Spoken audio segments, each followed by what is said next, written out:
মহিলাসকলক মাতি আনি চেক দিল তেতিয়া ফেসবুকত কোনোবাই লিখিছিলে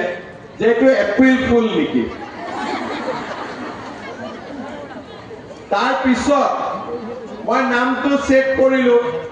যে এই এপ্ৰিল ফুল নেকি বুলি খুধাল মানুহজন কোন তেতিয়া মই দেখা পালো তেওঁ কংগ্ৰেছ দলৰ কংগ্ৰেছী হয় এতিয়া কংগ্ৰেছী বিলাকক মই বুজাব নোৱাৰো কংগ্ৰেছীয়ে অৰুণোদয়ৰ মূল্য বুজি নাপায়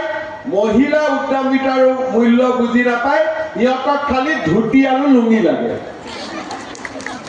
এটা কৰ পৰা মই লুঙি ধুতি দিও গতিকে লুঙি ধুতিটো মই কৰিব নোৱাৰো কাৰণে মোক গালি পাৰি থাকে মই কৈছো যে আমাক লুঙি ধুতি নালাগে আমাক নতুন আঁচনি লাগে যাৰ জৰিয়তে মানুহৰ উপকাৰ হয় কংগ্ৰেছৰ 15 বছৰত যেতিয়া চৰকাৰ আছিলে লুঙি দিয়ে ধুতি দিয়ে কম্বল দিয়ে খুটা দিয়ে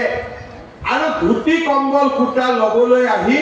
মানুহৰ কাজিয়া পেছাল ঠেলা হেঁচা হুলস্থুল লাগি থাকে